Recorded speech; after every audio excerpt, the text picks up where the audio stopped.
I want you to picture a house gone completely silent at 11 o'clock at night, the kind of silence that has weight to it, that presses against your ears until you start hearing your own heartbeat instead. That is the house I was standing in 3 nights before the police came back for my son's laptop. That is the house I am still standing in now, in a manner of speaking, even though months have passed and the kettle has long since gone cold on the stove behind me. My daughter Claire walked out of our home in Fairfield, just a few streets back from Beacon Hill Park, carrying nothing but a small canvas bag she usually used for her sketchbooks and a jacket that wasn't even warm enough for a Victoria evening in October. She didn't slam the door. She didn't shout anything dramatic on her way out. She simply said one sentence to her brother that I did not understand at the time, and then she was gone into the dark, and the house exhaled around me like it had been holding its breath for years, and finally let it go. That sentence is going to come back later in this story, and when it does, I think it will change how you hear everything that came before it. I promise you that. My name is Margaret Lawson. I am 74 years old. I spent 31 years as a registered nurse at the Royal Jubilee Hospital here in Victoria, British Columbia, mostly on the medical floors, mostly nights, which is its own kind of education in human nature that no nursing textbook can give you. You learn things on a night shift that you never forget. You learn what real fear looks like on a person's face, and you learn what fear pretending to be something else looks like too. I am telling you that because it matters later. Hold on to it. Before I go any further, I want to ask you something, and I would love it if you actually answered me down in the comments instead of just scrolling past. Where are you watching this from tonight? What city? What province or state? What country? I read every single comment, everyone, even the ones that come in at 3 in the morning my time, because somebody is always awake somewhere in the world feeling exactly what I am about to describe to you. And if this story is the kind that makes you want to keep listening, do me the kindness of hitting that like button right now, before I go on, because it tells me there is somebody out there with me in this. There is a new story here from me every single day, and I would be glad to have you back tomorrow as well. Now let me get back to it, because the hard part is still ahead. I was widowed 9 years ago. My husband Walter worked 34 years for BC Hydro, the kind of steady, unglamorous career that built this whole province quietly behind the scenes. And when he died of a heart attack in our kitchen on a Tuesday morning while I was upstairs folding laundry, something in me went very still and has never quite come all the way back to life. I tell you this not for sympathy, but because grief changes the shape of a person's attention. After Walter died, I started watching my children differently, more closely. I think some part of me decided I could not afford to lose anyone else without seeing it coming first. We raised 2 children in that house on the quiet end of the street, the one with the old cherry tree out front that drops blossoms across the sidewalk every April like a kind of apology for the long gray winter. Andrew came first, born in 1973, 4 years before Claire. Andrew was always the organized one. Even as a small boy, he lined his toy cars up by color and size before he would let anyone touch them. He grew into a careful, capable man, the kind of man who became a project manager at an environmental engineering firm downtown because he genuinely cannot tolerate loose ends. Spreadsheets soothe him the way some people are soothed by music. He is 53 now, never married, lives alone in a tidy condo near the Inner Harbor, and for most of my life I would have told you, without a moment's hesitation, that Andrew was the steadiest, most reliable person in our family. Claire came along in 1977, and from the very beginning she was a different creature entirely. Quieter, she would disappear for hours into the back garden, arranging leaves and stones into patterns only she understood, and I used to tell her father that our daughter was going to grow up to either paint or build something, and in a way she did both. Claire became a landscape architect, the kind whose work you have probably walked through without realizing a person spent months agonizing over exactly where that path should curve. She is 49 now, reserved in a way that some people mistake for coldness, but I always understood it as something else. Claire feels things enormously, and shows almost none of it on the surface. She married Ethan Morgan 14 years ago, a kind, even-tempered man, 51 years old, who works in municipal planning and who has spent more dinners than I can count, gently smoothing over the small tensions between his wife and his brother-in-law, without anyone really thanking him for it. I want to stop here and tell you something true about families, something I learned not from a textbook, but from sitting at the head of a dinner table for 50 years, watching the same handful of people circle each other. Every family has a peacekeeper, someone whose entire role, often unspoken and unchosen, is to keep the temperature in the room from rising too high. In our family, that was me. I had spent my whole life believing that my job was to keep the harmony between Andrew and Claire, to smooth the rough edges, to assume the best of both of them, to tell myself that sibling friction was simply two very different personalities learning to share a world. I'm going to tell you something later in this story that made me question whether keeping the peace and protecting the truth are always the same thing. I do not think they are. I wish someone had told me that 40 years ago.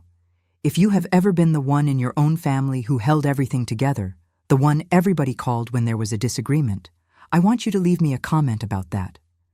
Tell me what that role cost you. I think there are more of us than we realize, quietly absorbing tension so nobody else has to feel it, and I think it is worth talking about honestly instead of just wearing it like a badge. And if you have not subscribed yet, this would be a fine moment to do it because tomorrow I will be back with another story, and the day after that, and I have no intention of stopping anytime soon. Now, let me tell you about that October evening, because I have replayed it so many times in my mind that I could probably draw you a floor plan of exactly where everyone was standing. It started over something almost embarrassingly small. We were having dinner, the five of us, Andrew, Claire, Ethan, and me, at the house, the way we did most Sundays since Walter passed, because I think all of us, in our own ways, were trying to keep some shape of family ritual alive even after he was gone. Andrew brought up a property he had recently helped assess for the engineering firm, a heritage building down near Chinatown that needed environmental remediation before it could be redeveloped. And somewhere in that conversation, he mentioned almost casually a decision Claire had apparently made years earlier about a project of her own, something involving a garden installation she had designed for a public space, and he corrected a detail about it. It was such a small thing. A date. He said the installation had been approved in 2014. Claire said it was 2015. I genuinely thought, sitting there with my fork halfway to my mouth, that this was simply two siblings being two siblings, the kind of harmless correction that happens at every dinner table in the country. But Claire's face did something I had never seen it do before. She went very pale, and then very still, the same kind of stillness I associate with patients right before they tell you something they have been carrying alone for a long time. She put her fork down. She said, "You always do this." Andrew said, calm as anything, the way he always is. "Do what, Claire?" "I'm just saying, I remember it differently." And Claire said the sentence I told you about earlier, the one I did not understand that night and have thought about every single day since. She looked at her brother across that table, the same table where they had eaten birthday cake as children, and she said, "You don't remember it differently. You remember it the way that's useful to you. You've been doing that my whole life, and nobody else has ever seen it because you only do it to me. I want you to sit with that sentence for a moment the way I had to sit with it. Because at the time, I genuinely believed it was an overreaction. I thought, Claire is tired. Claire works too hard. Claire has always been sensitive about being the younger sibling, the less linear one, the one who took longer to find her footing professionally while Andrew climbed steadily upward. I am ashamed to admit that my very first instinct, the instinct of 74 years of trying to keep peace in that family, was to smooth it over. I said something useless like, "Now, both of you, it's just a year. Let's not spoil a nice dinner." I wish I could go back and unsay that. I think about it more than almost anything else in this whole story. Ethan tried to gently change the subject. Andrew, to his credit or perhaps not, simply shrugged and said, "I'm not going to apologize for having a good memory," which in hindsight strikes me as one of the strangest things a person can say in response to being told they manipulate the past. Claire excused herself from the table. She did not finish her meal. She went upstairs to the room that used to be hers as a girl, and she stayed there until everyone else had gone home. That should have been the end of an ordinary, slightly tense family dinner. I want to be honest with you, because honesty is the only thing I have left to offer in this story. For 2 more days, that is exactly what I believed it was. Ordinary tension, siblings being siblings. I made Claire tea that night before she left for her own house, and she thanked me, and she hugged me at the door the way she always did, and I genuinely had no idea, none whatsoever, that I was hugging my daughter for what would turn out to be the last time in nearly 3 months. If you are watching this and you have ever looked back on an ordinary, forgettable moment with someone you loved and realized only later that it had actually been enormous, I would like you to tell me about it in the comments. I think those moments are some of the most haunting things a human being carries, the ones that seemed like nothing at the time. And if this story has its hooks in you already, please subscribe, because I promise you the next part of this is going to test everything you think you understand about my family, just as it tested everything I thought I understood. 3 days later, on a Wednesday, Claire did not show up for a scheduled site visit with a client, which her assistant told Ethan was completely unlike her. Claire had never once missed an appointment in over 20 years of practice. Ethan called her. No answer. He called again that evening. No answer. By Thursday morning, when her phone had gone straight to voicemail for nearly 24 hours, and her car was found still parked outside her own home, untouched, Ethan called the Victoria Police Department. And that is when this story stopped being a family disagreement and became something else entirely. I drove over to Claire and Ethan's house that morning, a careful character of a house in the Fairfield neighborhood not far from my own. Painted a soft heritage green with a wraparound porch Claire had designed herself. And I remember standing in her front hallway, breathing in the smell of her home, the eucalyptus she always kept by the door, the faint smell of cedar from the chest where she stored her design portfolios, and feeling for the first time in my life that my daughter's house felt wrong. Not ransacked, not violent, just wrong, the way a room feels wrong when someone has left it and does not intend to come back to it the same way they left it the night before. A young constable named Officer Reyes sat with Ethan and me at the kitchen table and asked us careful, methodical questions. When had we last seen Claire? Had anything unusual happened recently? Were there any conflicts in the family? I watched Ethan's face very closely when that last question came, because I am a nurse, and nurses learn to read faces the way other people read pages, and I saw him hesitate for just a fraction of a second before he said, "There was a small disagreement at dinner on Sunday, nothing serious." I did not correct him in front of the officer. I have asked myself many times since why I did not correct him. I think the honest answer is that some part of me, the same part that had spent 50 years keeping the peace, still believed that if we all simply agreed it was nothing serious, it would somehow retroactively become true. It did not become true. Nothing about this story became simpler by being smoothed over. If there is one thing I want you to carry with you, even from this very first part of what I am telling you, it is that smoothing things over does not make them disappear. It only delays the moment when you have to look at them directly, and by then, the cost has usually grown. Before I go further into what happened with the search, I want to pause for a moment, because my hands are honestly a little unsteady even now, all this time later, just telling you about it. Tell me, please, if it is late where you are right now. Tell me if you are listening to this on a walk or lying in bed unable to sleep, because I find an odd comfort in knowing this story is keeping someone company in the dark the way it has kept me company in mine.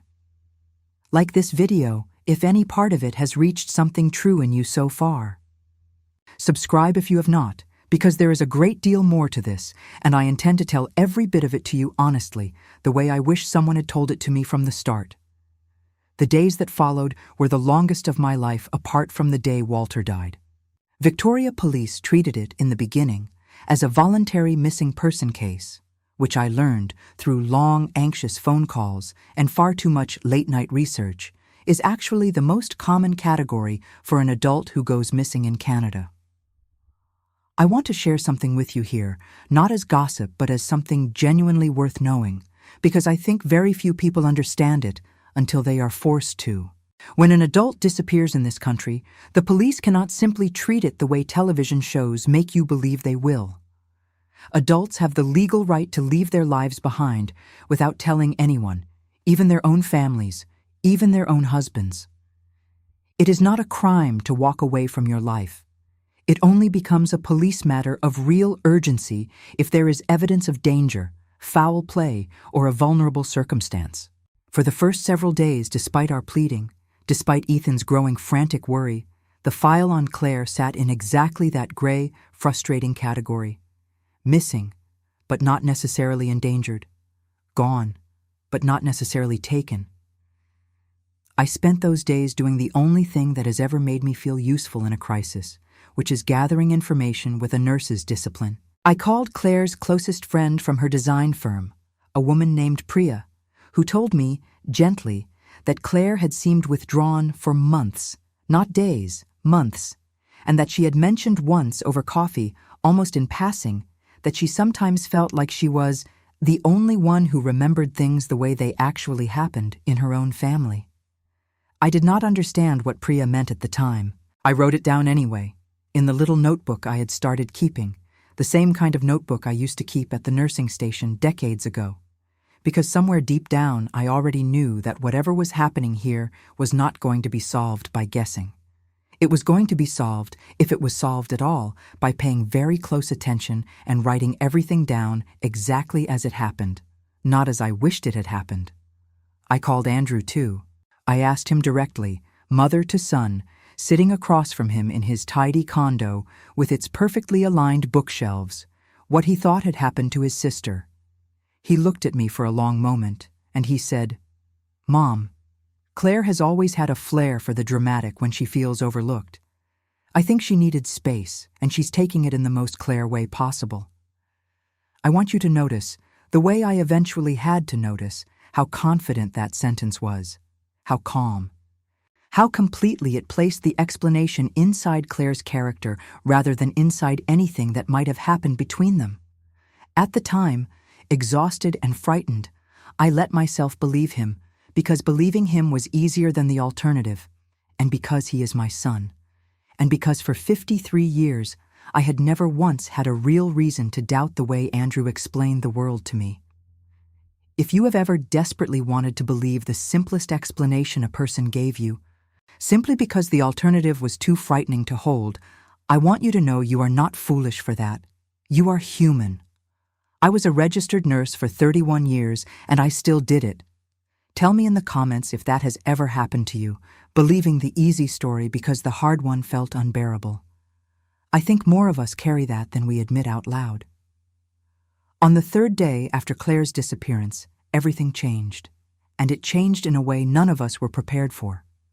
2 officers arrived at my home in the late afternoon, the light over Beacon Hill Park already turning that particular soft gray it does in late October here, and one of them, a senior investigator named Detective Hollis, asked very specifically and very deliberately whether Andrew still had possession of the laptop he used for both his personal correspondence and certain administrative tasks tied to a community planning committee Claire had also once served on. I remember the strange, narrow precision of that question. Not his work laptop generally. That specific device, used for that specific overlap of family and professional life. Andrew, who happened to be at my house that afternoon helping me sort through some of Walter's old paperwork, went very quiet.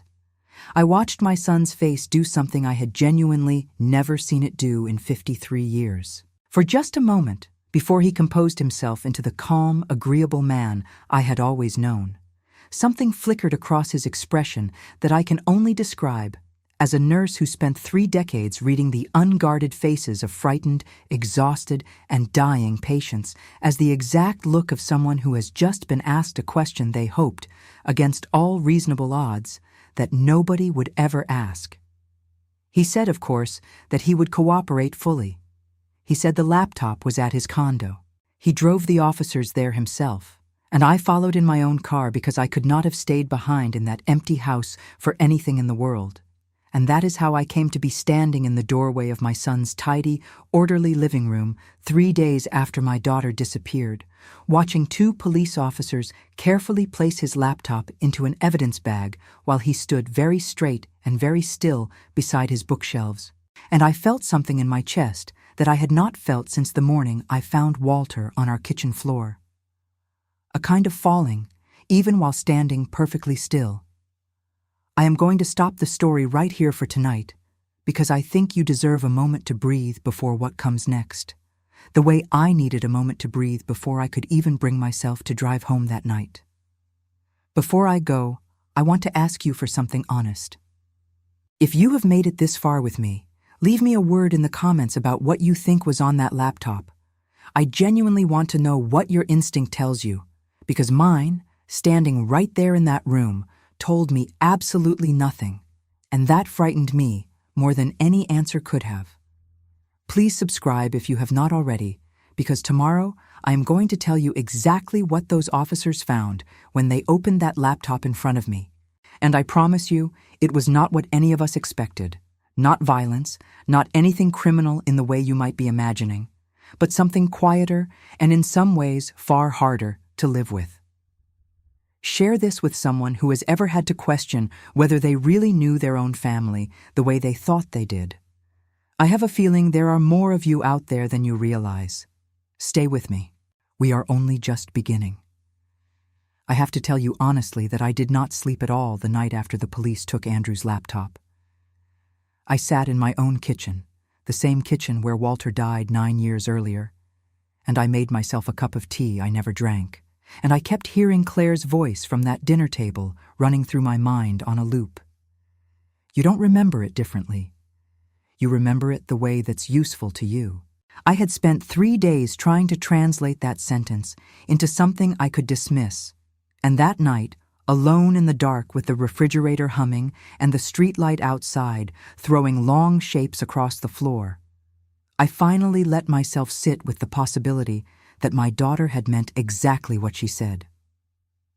If you are joining me for this part of the story and you have not heard the beginning, I would gently suggest going back and watching from the start, because what I am about to tell you will not land the same way without it.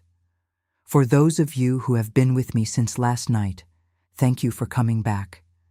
It means more to me than you probably know, an old woman alone most evenings now, to have so many of you choose to spend this time with me.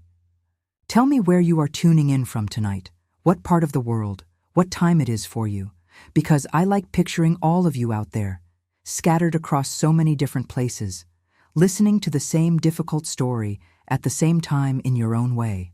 If this story has earned it, give it a like before I continue, and if you have not subscribed, there is a new story waiting for you here every single day, and I would be glad to have your company again tomorrow. Detective Hollis called Ethan and me back to the police station 2 days after they took the laptop. I remember the building itself, the particular fluorescent hum of the waiting area, the smell of stale coffee from a machine nobody seemed to use anymore, and the strange feeling of sitting in plastic chairs designed for exactly this kind of waiting, the waiting that comes before you learn something that will reorganize your understanding of your own life. Andrew was not there.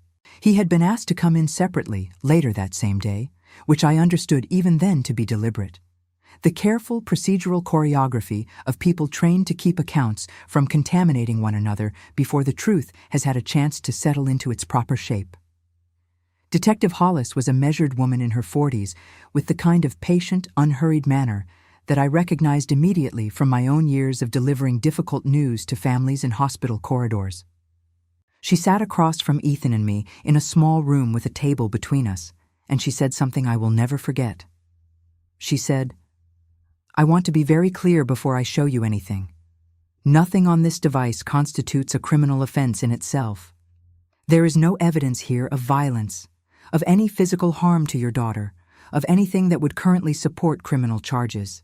What we found is something different, and I think it matters that you understand it for what it actually is, not for what it might look like at first. I want to pause here and tell you something I have come to believe very strongly since that day.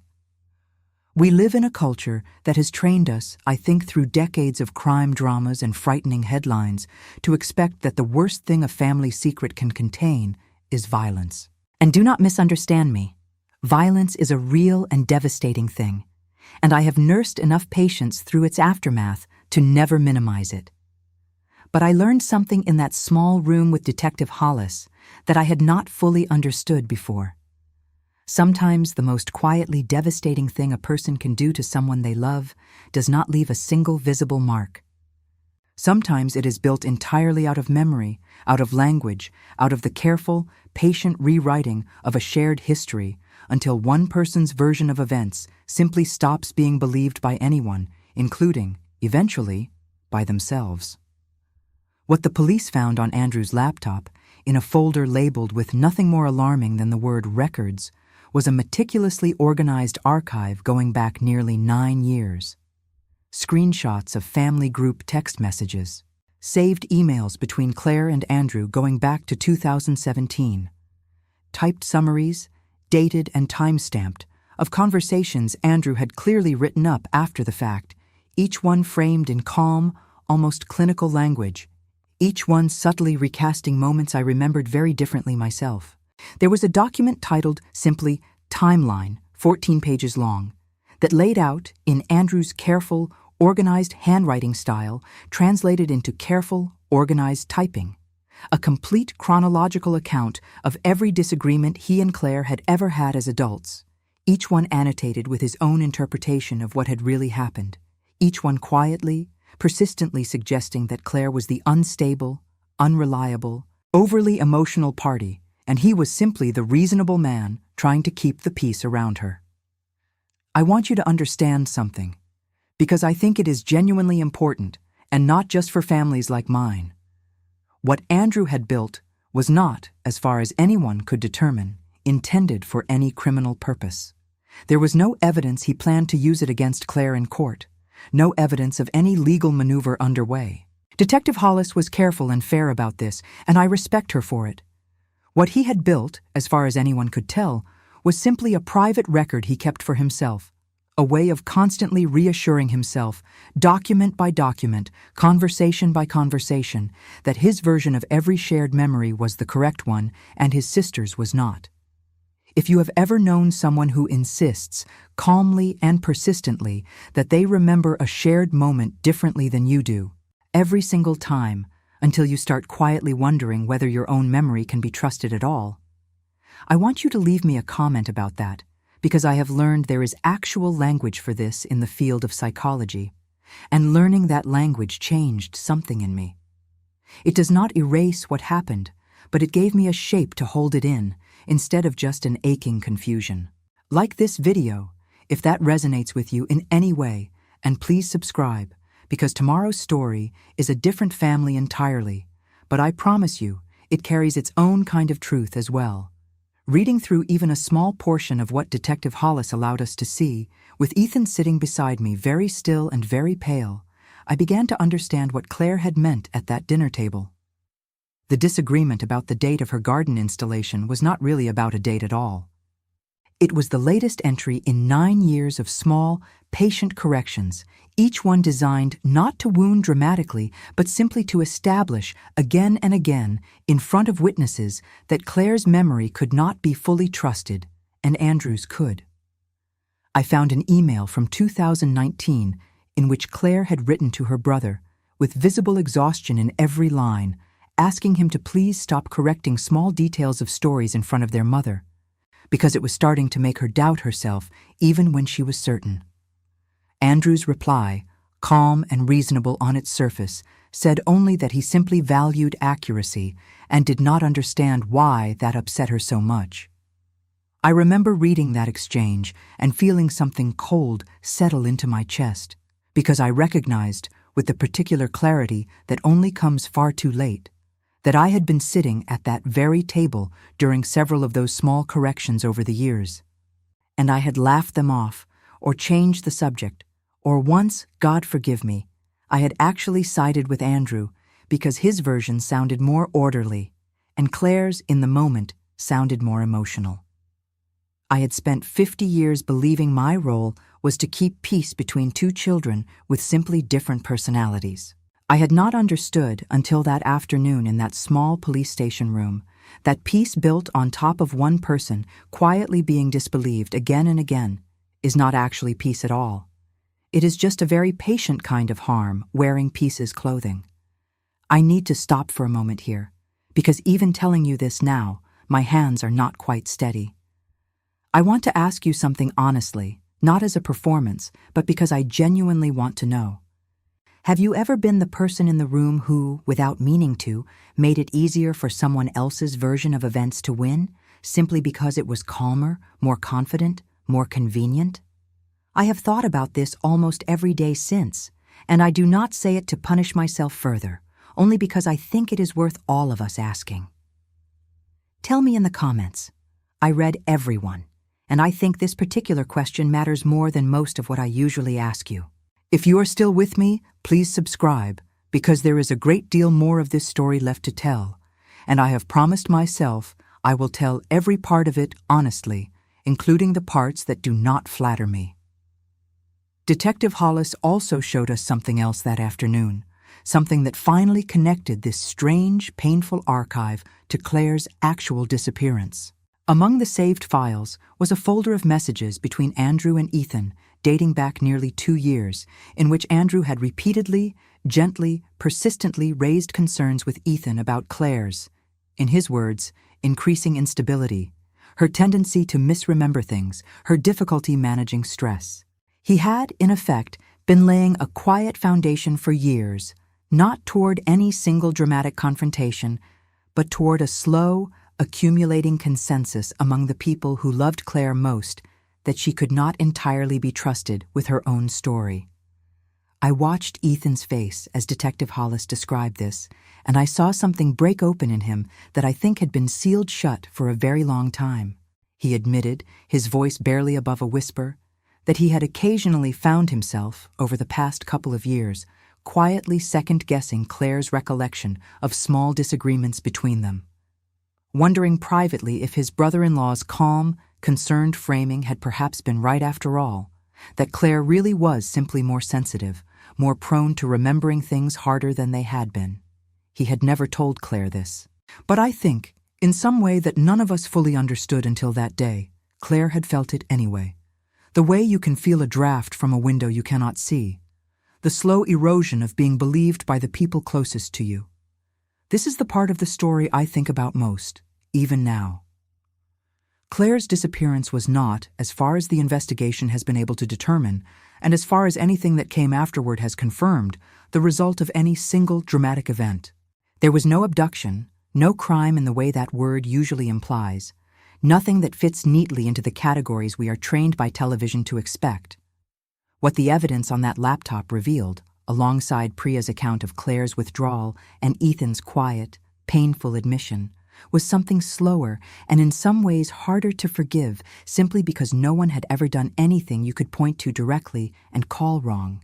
Claire had spent nearly a decade slowly, methodically being written out of her own narrative, one calm correction at a time, by a brother who likely did not even fully understand, himself, what he was doing or why he needed so badly for his version of events to be the one that survived.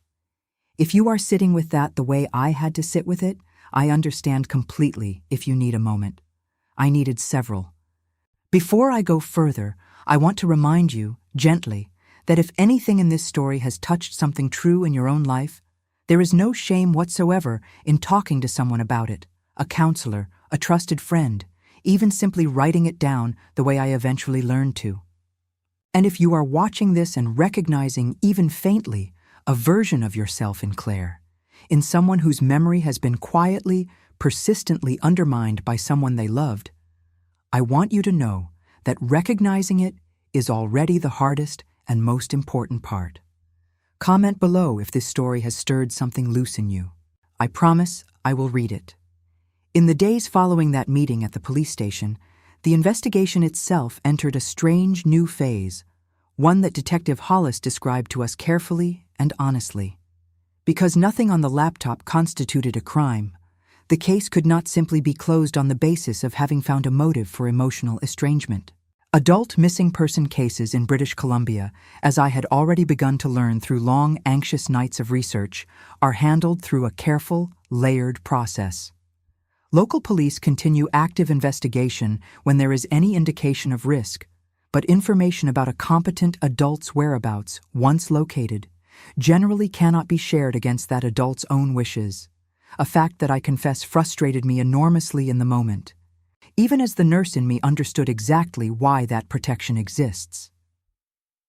The RCMP's National Resources for Missing Persons, along with British Columbia's own Missing Persons Registry, became involved formally for the first time that week, widening the search well beyond what our small, anxious family circle had been able to manage on our own. And it was during that widening search, through a contact of Priya's that none of us had ever met, that the very first real lead in Claire's disappearance finally surfaced, a lead that did not come from anything on that laptop at all, but from something far simpler and far more human. A woman who had quietly recognized my daughter on a ferry crossing the Strait of Georgia 6 days after she vanished, and who had said nothing to anyone until she happened, almost by accident, to mention it to the very last person any of us would have expected to be listening. I'm going to leave you right there for tonight, because I think you have earned a breath before the next part of this, the way I desperately needed one myself. Before I go, please subscribe if you have not yet, because tomorrow I'm going to tell you exactly who that woman was, what she saw, and what it finally revealed about where my daughter had been all along, and why. Like this video if you want to see where this goes. Share it with someone who has ever wondered whether they really knew the people closest to them as well as they believed. Tell me in the comments, honestly, what you think Claire's decision says about her, because I have my own answer now, hard-won and far from simple, and I think you might be surprised by what it is. Thank you for sitting with an old woman and her hardest story so far. I am not finished telling it, not even close. Stay with me. I almost did not believe Priya when she called me, her voice shaking in a way I had never heard from her before, to tell me that her contact, a retired schoolteacher named Donna Whitfield, had seen my daughter standing at the railing of a BC Ferries vessel crossing toward the Gulf Islands 6 days after Claire disappeared from her own life without a single word to anyone who loved her. I remember exactly where I was standing in my kitchen when Priya told me this, my hand pressed flat against the cool tile of the counter, the late afternoon light coming in low and gold through the window over the sink the way it does here in Victoria in late October. That particular slanted light that makes even an ordinary Tuesday feel like something out of a memory rather than the present moment. Before I tell you what Donna Whitfield actually saw and what it set into motion, I want to thank you for coming back to sit with me again.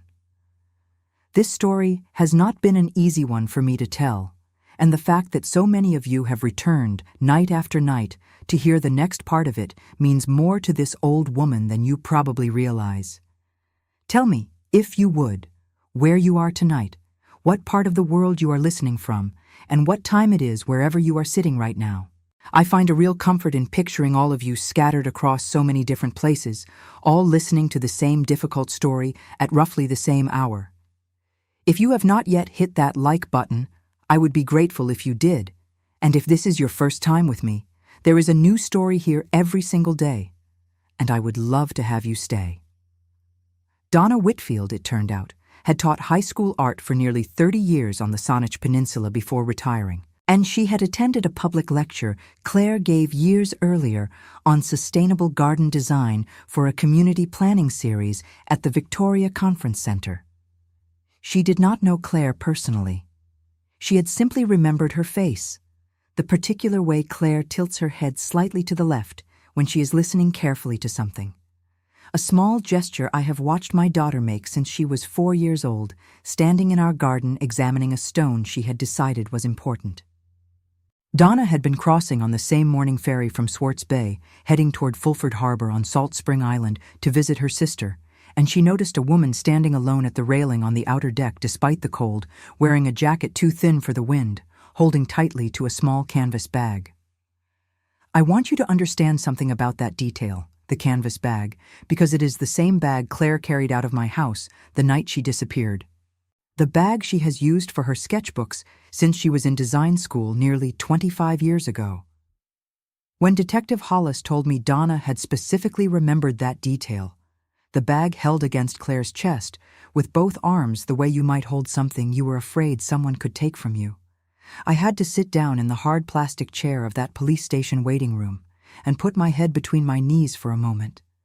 Because something about that image, my daughter alone on a ferry deck in the cold, clutching the one object she had thought to bring with her, undid something in me that I am not sure has ever fully put itself back together since. Donna had not thought much of it at the time. A woman alone on a ferry is hardly an unusual sight in this part of the world. It was only weeks later, mentioning the lecture series in passing conversation with a mutual acquaintance who happened to also know Priya, that the timeline clicked into place for her, and she did the kind, careful thing of reaching out rather than simply letting the memory dissolve the way most small observations do. I think about Donna Whitfield often, a woman I have still never properly met in person, and how an entire stretch of my family's story might have unfolded completely differently if she had simply decided the detail was not worth mentioning to anyone. If you have ever noticed something small about a stranger, something that seemed insignificant in the moment, and later wondered whether you should have said something, I want you to leave me a comment about that, because I think Donna's instinct to speak up, even uncertainly, even weeks later, is a kind of quiet courage we do not talk about nearly enough. It is not dramatic. It does not look like heroism in the moment. But it can change everything. Like this video if you believe that small acts of attention matter as much as large ones. And please subscribe, because what came next in this story would not have happened at all without exactly that kind of small, unglamorous courage. Detective Hollis confirmed, through BC Ferry's records and a careful, respectful process that did not violate Claire's right to privacy as a competent adult, that a passenger matching her description had indeed traveled from Swartz Bay to Fulford Harbor on the morning in question. The investigation could not, and legally would not, simply hand me an address. I want to explain this clearly, because I think it surprises people the way it surprised me. Once an adult missing person is confirmed to be alive, safe, and acting of their own free will, the police in this country are not permitted to disclose their whereabouts against their wishes, even to a desperate mother, even to a grieving husband. Claire had a right, the moment she was located and confirmed safe, to simply not be found by any of us if that was truly her choice. Detective Hollis told me this gently but firmly, and I remember feeling a strange, complicated mixture of relief and a kind of grief I had not expected. Relief that my daughter was alive, grief that she might have chosen, deliberately and with full clarity, never to come back to any of us at all. I think this is worth sitting with for a moment, because I did not understand it myself until I lived through it. We tend to imagine that the worst outcome of a family rupture is violence, is tragedy in the dramatic sense. But there is another kind of devastating outcome, quieter and in some ways harder to grieve because there is no funeral for it, no clear villain to blame, just a person you love choosing with full clarity and sound mind that the cost of staying in your life has become greater than the cost of leaving it. I had to ask myself, in those long, sleepless nights after Detective Hollis explained the privacy laws to me, whether I was prepared to actually respect that choice if it turned out to be the choice Claire had made, rather than simply trying to drag her back into the same dynamic that had pushed her out in the first place.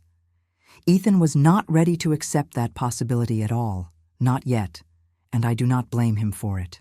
He had been formally interviewed twice by that point about the contents of Andrew's laptop, And I watched my son-in-law move through those weeks like a man slowly discovering that the marriage he believed he understood had been quietly shaped, for years, by forces he had never named even to himself. He told me, sitting in my kitchen one evening with his hands wrapped around a mug of coffee he never drank, that he kept replaying small moments from their marriage, moments where Claire would grow suddenly quiet after a phone call with Andrew, moments where she would mention, almost too casually, that she sometimes wondered if she was simply remembering things wrong. And he had reassured her in the moment without ever really investigating why she needed that reassurance so often. He said something to me that night that I have not been able to forget. He said, "I think I loved her, but I'm not sure I ever fully believed her. Not the way I should have." I want to pause here, gently, because I think this particular admission matters beyond just our family's specific story. There is a real and meaningful difference between loving someone and believing someone, and I do not think most of us understand that difference until we are forced to confront it directly. You can love a person enormously. You can build a whole life alongside them, and still, in small, unconscious ways, give more weight to a confident, calm voice insisting on its own version of events than to a quieter voice that simply needs to be heard and trusted. If you have ever caught yourself doing that, even in some small way, with someone you genuinely love, I want you to know you are far from alone. And I want you to tell me about it if you feel comfortable, because I think naming it honestly is the only way any of us actually change. If this part of the story has stirred something in you, please subscribe, because tomorrow brings a part of this I genuinely was not prepared for myself. Andrew's formal interview with Detective Hollis, which Ethan and I were not present for, but which Detective Hollis later described to us in careful, professional terms, revealed something I had never known about my own son's childhood, something that did not excuse what had happened, but that, I will admit honestly, changed the shape of my anger into something closer to a complicated, aching sorrow. When Andrew was 11 years old, 2 years before Claire was even born, a teacher at his elementary school here in Victoria accused him, in front of his entire class, of cheating on a mathematics examination he had, in fact, completed entirely honestly. The school never properly investigated the accusation. Andrew was given a failing mark and a note home, and I remember, now with a clarity that arrived far too late, the small, serious 11-year-old boy who came to me that week and tried, in halting, careful language, to explain that he had not cheated, that he could prove it if anyone would simply listen to him. And I remember being a young, exhausted mother with a newborn on the way, telling him that it would blow over, that it was just one teacher, that he should not make such a fuss about it. I did not understand at the time what that moment was teaching my son about the world. Detective Hollis told us, in her measured way, that during his interview, Andrew described that single incident, unprompted, as the moment he decided he would never again allow his own memory of events to be the thing standing alone against someone else's confident, unchallenged version. He began, from that age onward, the careful habit of writing things down, dating them, keeping records, not out of malice, but out of a genuine, deeply rooted fear of being disbelieved the way that teacher had disbelieved him. I want to be very clear with you about something important here. This explains a great deal. It does not excuse what that habit eventually became, the slow, patient erosion of his own sister's confidence in her own memory over nearly a decade. A wound does not give a person permission to create the very same wound in someone else. But I think understanding where Andrew's compulsion actually came from helped me hold my anger and my grief for my son in the same 2 hands, rather than having to choose only one. If you have ever carried a childhood wound forward into your adult life in a way that, without meaning to, ended up hurting someone you loved, I want you to sit with that honestly for a moment, the way I have had to sit with my own role in this story. Understanding where a harmful pattern comes from is not the same as forgiving it without accountability, and I want to be careful never to suggest otherwise. But I do believe, after 31 years of nursing and 74 years of living, that almost nobody wakes up one day and simply decides to become someone who quietly dismantles another person's trust in their own mind. It happens slowly, built brick by brick out of old fear, until the person doing it can no longer even see the structure they have built. Tell me in the comments if this distinction makes sense to you, between understanding and excusing, because I think it is one of the hardest and most important distinctions any of us ever has to learn to hold. It was around this point in the investigation, nearly 2 weeks after Claire disappeared, that I made a decision I had not discussed with Ethan, with Detective Hollis, or with anyone else in my family. I decided I was going to Salt Spring Island myself, alone, without telling Andrew where I was going or why. I am going to be honest with you about my reasoning, because I think it matters. I did not believe, after everything I had learned, that Claire owed her brother an explanation, and I was not entirely certain even then that she owed me one either. But I am her mother, and I had spent 50 years believing my job was to keep the peace between my children rather than to actually see either of them clearly. And I felt, with a certainty I had rarely felt about anything in my whole life, that I needed to go and simply tell my daughter, in person, that I finally understood what she had been trying to tell me at that dinner table, even if it had taken me far too long to hear it. Before I tell you what happened when I found her, I want to ask you something, and I would genuinely like an honest answer in the comments below. If you discovered, the way I did, that you had spent years unintentionally making it easier for one person in your family to be believed over another, what is the first thing you would want to say to the person who had been disbelieved? I have thought about this question more than almost any other in this entire story, and I think the answer I eventually gave Claire surprised even me.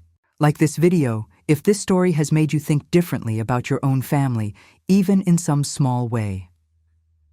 Subscribe if you have not, because I promise you the conversation I'm about to describe to you in the next part of this story is the one I have replayed in my mind every single day since it happened. And I think it might change something in how you think about the people you love as well. I booked a ferry ticket the next morning, the same crossing Claire had taken weeks earlier, from Swartz Bay toward Fulford Harbor, and I remember standing at the railing on the outer deck the way Donna Whitfield must have seen my daughter stand, the wind off the strait sharp and cold against my face, the dark green humps of the Gulf Islands rising slowly out of the gray water ahead of me, and I remember thinking, with a clarity that felt almost frightening in its simplicity, that I had absolutely no idea what I was going to say to her, and that for the first time in my entire life, I was finally prepared to simply listen instead of arriving with an explanation already prepared. The ferry docked at Fulford Harbor just after 11 in the morning, the small terminal quiet in the way Gulf Island terminals always are. A handful of cars rolling off the lower deck, gulls circling overhead, the air smelling of salt and cedar in a way that is so different from the city smell of Victoria, even though the crossing itself takes less than an hour. I had one address, given to me reluctantly and only after I promised, genuinely promised, that I had no intention of forcing Claire into any conversation she did not want to have. The address belonged to a woman named Bridget Calloway, a classmate of Claire's from design school more than 20 years earlier, who had left the profession entirely after inheriting a small property on the island from an aunt, and who now ran a modest plant nursery out of converted greenhouses on a quiet road outside Ganges. If you have just joined this story, I want to gently encourage you to go back and watch from the beginning, because everything that happens from here will mean a great deal more with the full weight of what came before it behind it. For those of you who have stayed with me through every part of this so far, thank you, truly, from somewhere very deep in this old woman's chest. Tell me, before I continue, where you are watching from tonight, and whether this is your first story with me, or whether you have been here since the very beginning. I read every single comment, even the long ones, especially the long ones, because I think the people who write long, honest comments are usually the ones who needed to hear something in this story most. If you have not yet subscribed, please do, because there are difficult, important parts of this still ahead, and I do not intend to leave any of it untold. I found the nursery easily enough. A cluster of weathered greenhouses behind a small farmhouse with a hand-painted sign reading Callaway Gardens. And I sat in my rental car at the end of the gravel driveway for nearly 10 minutes before I found the courage to get out. I want to be honest with you about that hesitation, because I think it matters. I had spent 50 years believing I understood my own daughter, and in that 10 minutes, sitting alone in a parked car on a quiet gravel road on Salt Spring Island, I finally allowed myself to feel the full weight of how wrong I might have been, and how much I might have to genuinely listen and change, rather than simply apologize and expect everything to return to how it had been before. Claire was kneeling in the soil of one of the greenhouses when I finally walked in, her hands deep in a tray of seedlings, and when she looked up and saw me standing in the doorway, I watched an entire sequence of emotions cross her face in the space of perhaps 3 seconds. Shock first, then something that looked almost like fear. Then, beneath both of those, something I had genuinely never seen on my daughter's face before in 49 years of knowing her. Something that looked almost like relief, the particular relief of someone who has been quietly hoping, against their own better judgment, that someone would eventually come looking for them with something other than an explanation already prepared. She did not run. She did not ask me to leave. She simply sat back on her heels in the dirt and said, very quietly, "How did you find me?"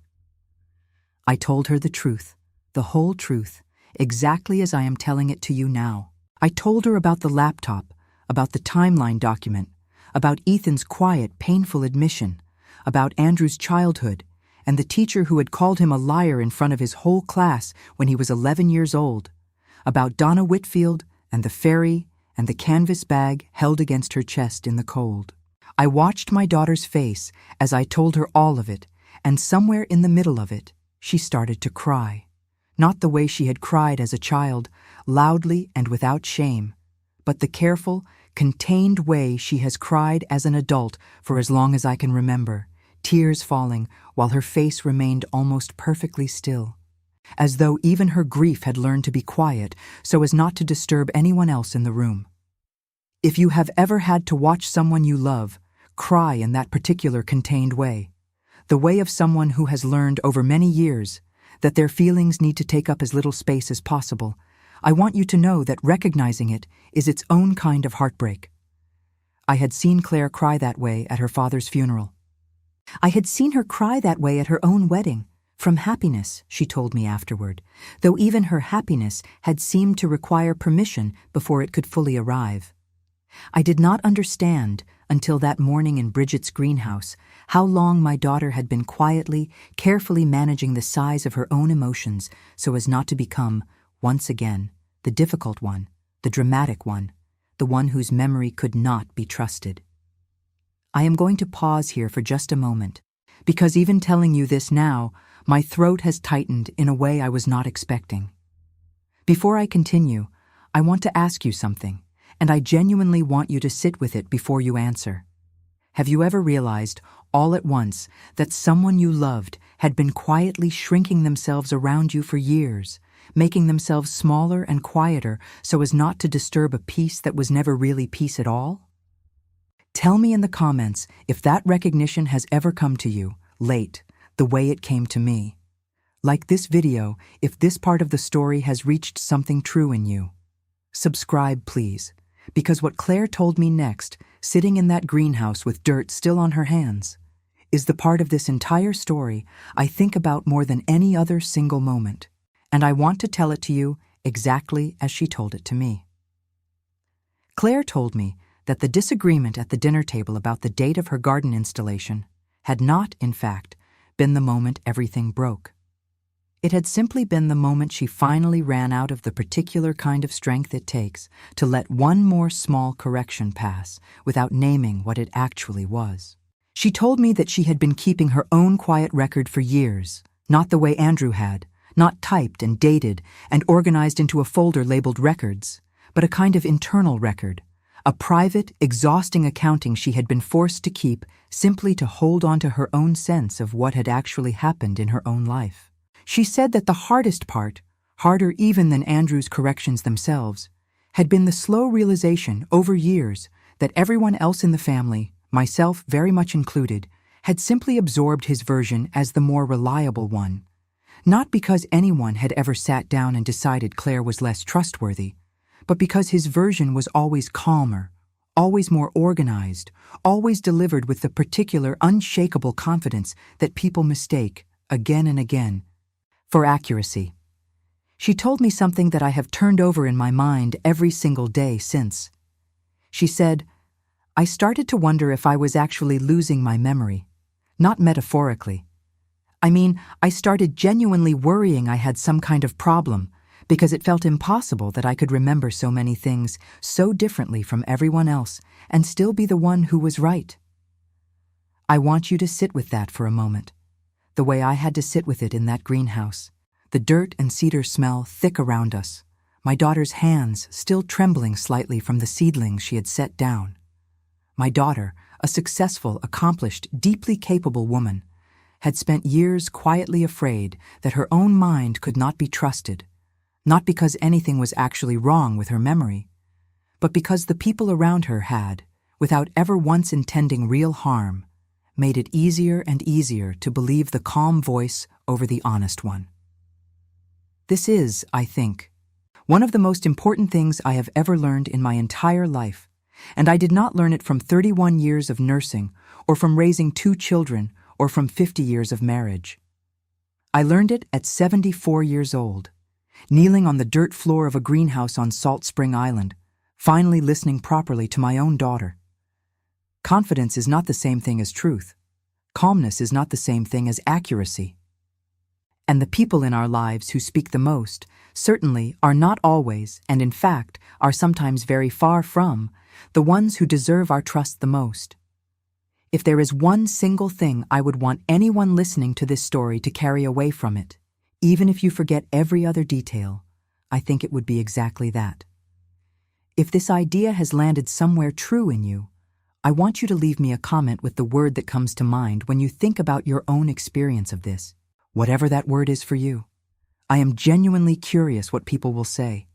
And if you have not yet subscribed, please do, because there is more of this story still to come, and I think the hardest conversation of all, the one between Claire and Andrew themselves, is still ahead of us. And I am not entirely sure, even now, having lived through it, exactly how I feel about how it ended. Claire told me she had been on Salt Spring Island the entire time, staying with Bridget, working quietly in the greenhouses during the days and sleeping, for the first time in years, without the particular tight, anxious knot in her chest that she said had become so constant she had nearly forgotten it was even there. She had not told Ethan because she was not yet certain whether she wanted to come back to a marriage in which her husband had, even gently, even without cruelty, sometimes wondered privately whether her own memory could be trusted. She had not told Andrew anything at all because she said she had simply run out of whatever resource it requires to keep explaining yourself to someone who has decided, consciously or not, that his version of events will always, eventually, be the one that wins. I asked her, as gently as I knew how, whether she was willing to come home. She did not answer right away. She looked out through the greenhouse glass at the gray afternoon light over the cedar trees, and she said, "I don't know yet what home even means right now. I think I need you to understand that before you ask me that question again." I want to be honest with you about how that answer felt, sitting there in the dirt with my own daughter after weeks of fear and searching and a kind of grief I had never properly named. It hurt. It hurt in a way that very few things in my life have hurt. But I also understood, with a clarity I had not earned until that very moment, that my hurt was not actually the most important thing in that greenhouse, and that the very habit of believing my own feelings deserved the most attention in the room was, in some small way, exactly the same habit that had allowed Andrew's version of events to win so many times over so many years. I told her I understood, and I meant it, and I drove back to the ferry terminal that afternoon alone, leaving my daughter on that quiet island with her hands still smelling of soil and cedar, not knowing when or whether she would come home, but knowing, for the first time in this entire ordeal, exactly where she was and exactly why she had gone there. I want to tell you that the ferry ride back across the strait that evening, with the lights of Victoria slowly appearing in the dark ahead of the boat, was one of the strangest experiences of my entire life. A mixture of relief so enormous it nearly buckled my knees and a grief so quiet and specific that I am not sure I have ever fully put it into words until right now, telling it to you. Before I close out this part of the story, I want to ask you for something honest.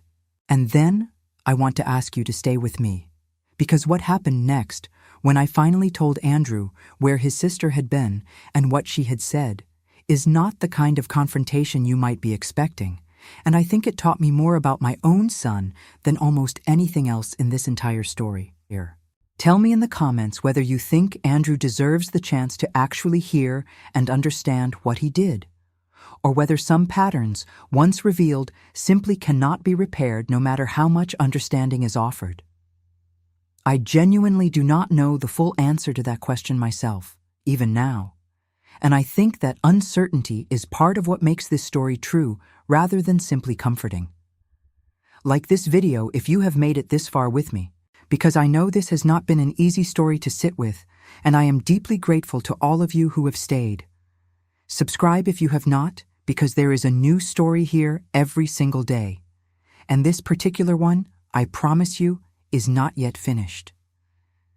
Share it with anyone who has ever wondered whether the calm, confident voice in a room is always the one telling the truth, because I think more people need to hear this than realize it. I am going to go and put the kettle on now, because telling you about that ferry ride back in the dark has left this old woman needing a moment to steady herself. Stay with me. There is still more to come, and I intend to tell you every bit of it honestly, exactly as it happened, the way I wish someone had told it to me decades ago. I want to tell you something true before I go any further into how this story actually ended, because I think it matters more than almost anything else I have shared with you so far. The hardest conversation of my entire life was not the one where I found my daughter kneeling in the dirt of a greenhouse on Salt Spring Island. It was the one that came 3 days later, sitting across from my son Andrew at the same kitchen table where Walter and I raised both of our children, where Claire had once arranged leaves into careful patterns as a little girl, where, weeks earlier, a single small correction about a date had finally broken something that had been quietly cracking for nearly a decade. For those of you who have stayed with me through every part of this story, thank you. I genuinely mean that. I have told you things in these last several days that I have never said out loud to another living person, not even to Ethan, not even to the counselor I eventually started seeing myself. And the fact that so many of you have sat with me through all of it, night after night, tells me something about the kind of people who are listening right now, and I am grateful for every single one of you. Tell me, before I finish this story, where you have been watching from this whole time, and whether you came in at the beginning or found us somewhere along the way. I want to know who has been sitting with me in the dark through all of this. If this story has meant something to you, please give it a like before I continue, because this is the part I have waited the longest to be ready to tell. I called Andrew the morning after I returned from the island and asked him to come to the house. I did not tell him what I knew on the phone. I wanted to look at his face when I told him, the same way I had looked at Claire's face in that greenhouse, because I have learned, after 31 years of nursing, that the truth a person tells you with their whole face is often a great deal more honest than the truth they tell you with their words alone. He arrived a little after 10, wearing the same calm, composed expression he has worn for as long as I can remember, the expression that had always made me believe, without ever once questioning it, that he was the steady one, the reasonable one, the son I never had to worry about. I told him I had found Claire.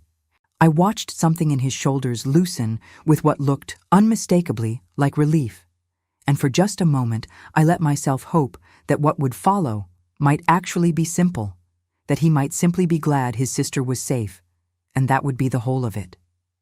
But then I told him what she had said to me in that greenhouse, about the years of small corrections, about the quiet, exhausting fear that her own memory could not be trusted, about the document on his laptop labeled Timeline, and I watched that same calm expression do something I had genuinely never seen it do in 53 years.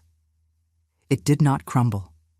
It did not collapse into the kind of obvious guilt you might expect from a confrontation like this. Instead, very slowly, very carefully, it rearranged itself into something almost wounded, almost defensive, and he said, in a voice that was still trying very hard to sound reasonable, "Mom, I never lied about anything.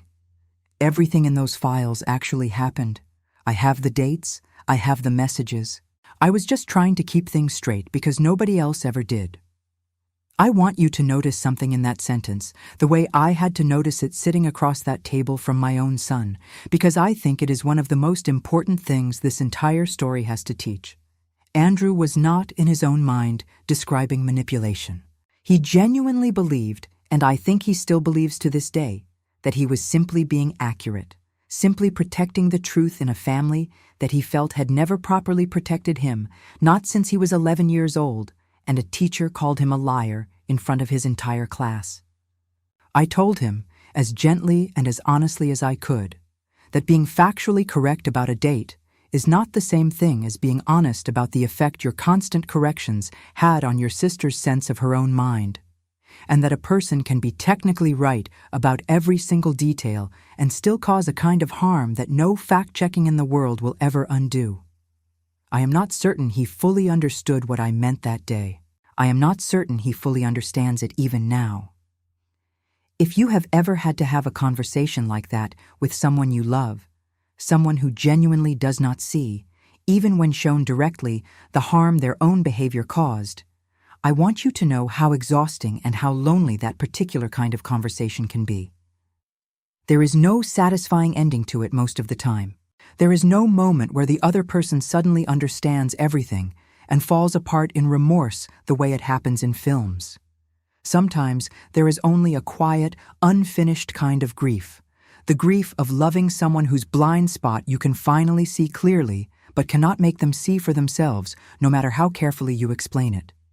Tell me in the comments if you have ever lived through a conversation like that, one that never quite resolved the way you needed it to. I think there are more of us carrying that particular unfinished business than we admit out loud, and I do not think there is any shame whatsoever in it. Subscribe if this story has been honest with you in a way you were not expecting, because I have one more difficult thing left to tell you, and then I want to tell you how, slowly and imperfectly, we actually found our way to something resembling peace. Andrew did agree, eventually, after several more conversations that I will not describe to you in full because some of them belong only to him and to me, to begin seeing a counselor of his own here in Victoria, a man who specializes in family systems and in exactly the kind of long, slow patterns of control that do not announce themselves as cruelty because the person practicing them genuinely does not experience themselves as cruel. I want to be honest with you that I do not know, even now, whether that counseling has truly changed anything fundamental in how Andrew moves through the world.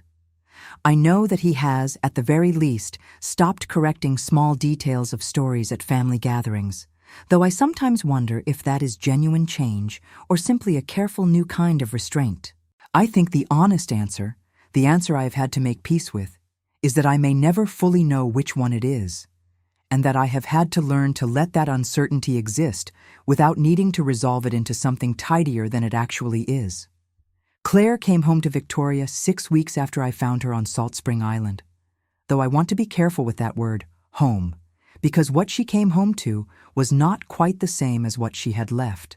She and Ethan spent several months in a kind of careful, deliberate rebuilding, going to counseling together twice a week at first, slowly working their way through the particular hard conversation about all the small moments over their 14 years of marriage where he had, without cruelty, without ever once intending harm, quietly given more weight to her brother's calm confidence than to her own honest account of her own life.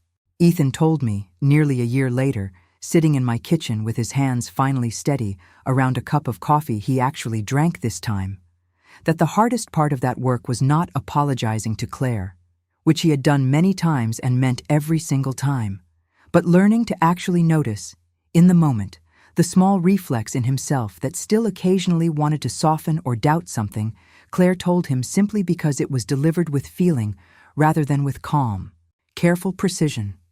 He said he still catches himself doing it sometimes, and that the catching itself, the noticing, has become its own kind of daily practice, a small discipline he intends to keep for the rest of his life. I think that is, in its own way, one of the truest things anyone said to me throughout this entire story. Healing a pattern like this one is rarely a single dramatic moment of transformation. It is a long, unglamorous discipline of noticing, again and again, the small reflexive habits that led you astray in the first place, and choosing, deliberately, every single time, to do something different.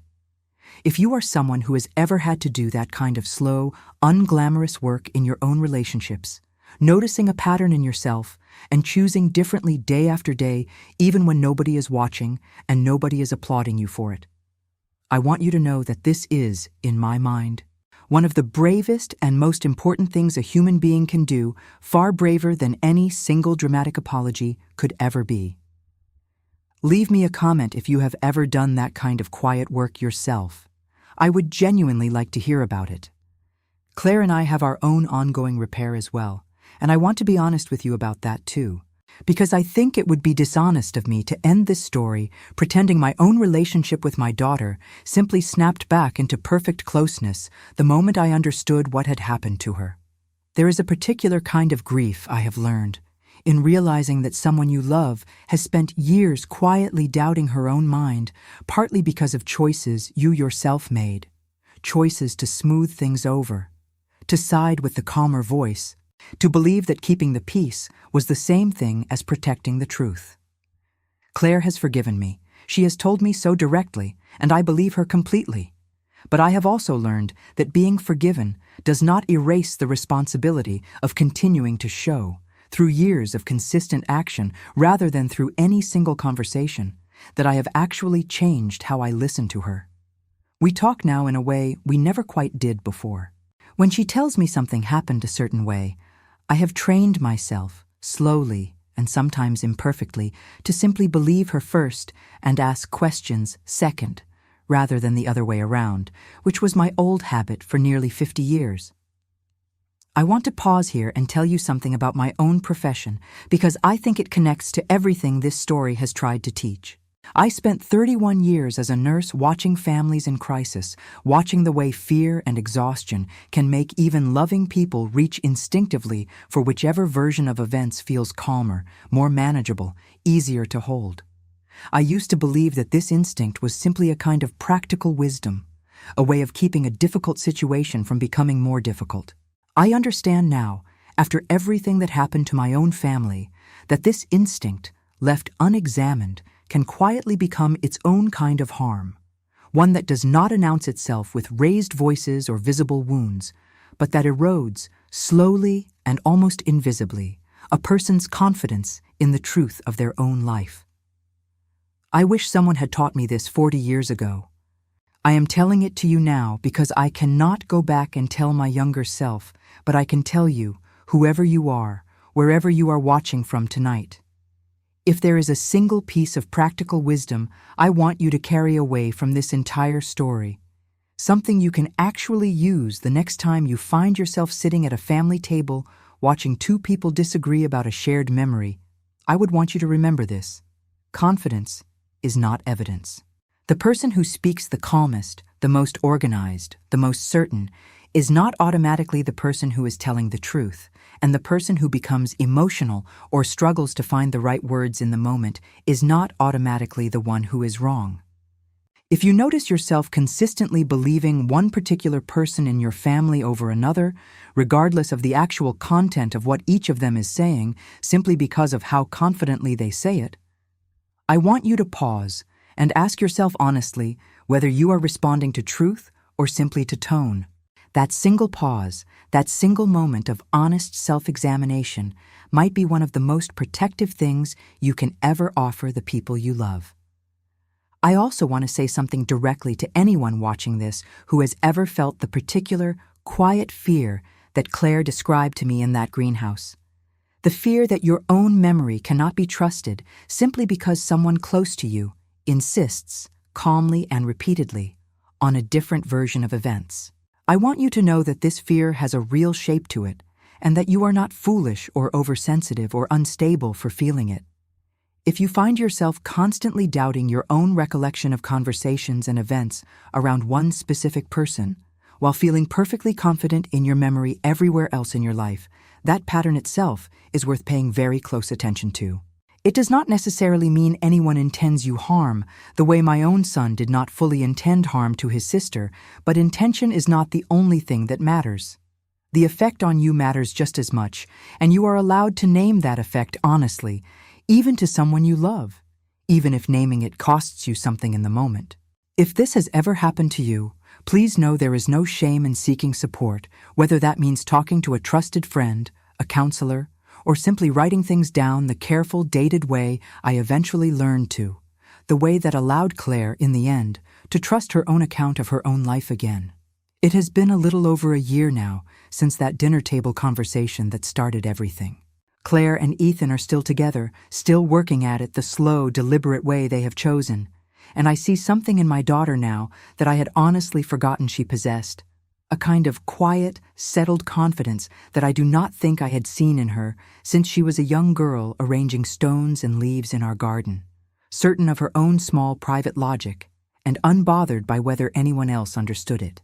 She still keeps a notebook, the same kind of habit I started myself during those frightening weeks she was missing, except hers is not a record built out of fear of being disbelieved. She told me once, simply, that she keeps it now because she likes having a place where her own version of things gets to exist without anyone else's editing. And I think that sentence alone tells you everything about how far she has come. Andrew and Claire are not close the way they were as children, and I have had to grieve that loss in its own quiet way, separate from everything else this story put me through. They speak at family gatherings, civil and careful with each other, and Andrew has, to his credit, never once tried to correct or reframe Claire's account of what happened between them in front of anyone else again, though I sometimes wonder whether that restraint comes from genuine understanding, or simply from knowing he is being watched now in a way he never was before. I have decided, after a great deal of thought, that I do not need to resolve that uncertainty in order to move forward myself. Some relationships in a family heal completely. Some heal only partially, into something smaller and more careful than what came before, and I have learned that this kind of partial healing, while not the ending any of us would have chosen, is still a kind of healing worth having rather than no healing at all. If you have stayed with me through this entire long story, through every part of it, the discovery, the laptop, the ferry, the greenhouse, this final difficult conversation with my son, I want you to know how deeply grateful I am to you.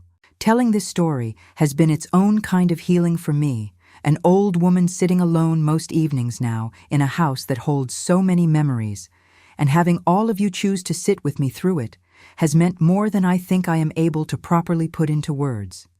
Please, if you have not already, leave me a comment and tell me one thing this story changed in how you think about memory, about truth, about the people closest to you. I will read every single one, I promise you that, even the ones that come in long after tonight. If this story moved you, please give it a like before you go, because it genuinely helps more people find their way to stories like this one, stories that I believe matter, that I believe carry something true and useful inside them, rather than simply something entertaining to pass the time. If you have not yet subscribed, I would be honored to have you back, because there is a brand new story here every single day, each one different, each one carrying its own hard-won piece of truth, the way this one has carried mine. And if you know someone, anyone at all, who has ever wondered whether they truly knew the people closest to them as well as they believed, or anyone who has ever quietly doubted their own memory around someone who always seemed so calm and so certain, I would ask you, gently, to share this story with them. You never know exactly when a story like this one will reach somebody at exactly the moment they need it most. I want to leave you with the one thought I keep returning to. Lying awake some nights in that quiet house, the cherry tree outside dropping its last leaves of the season against the window. Families are not held together by everyone agreeing on the same version of every memory. They are held together, when they are held together honestly at all, by everyone in the room being willing to actually believe each other, even when one person's account is less tidy, less confident, less easy to organize into a calm and orderly file. The truth does not always arrive wearing the calmest voice in the room, and I spent far too many years of my life mistaking one for the other. I cannot give those years back to my daughter, and I cannot undo the quiet harm that calm, organized voice did to her sense of her own mind over nearly a decade. But I can tell you what I learned from it, as honestly and completely as I know how, and I can hope that somewhere out there, at some family table not so different from my own, this story arrives in time to help someone listen a little more carefully before it is too late. Thank you for spending this time with an old woman and her hardest story. Take good care of the people you love, and take very good care of believing them. I will see you tomorrow with something new.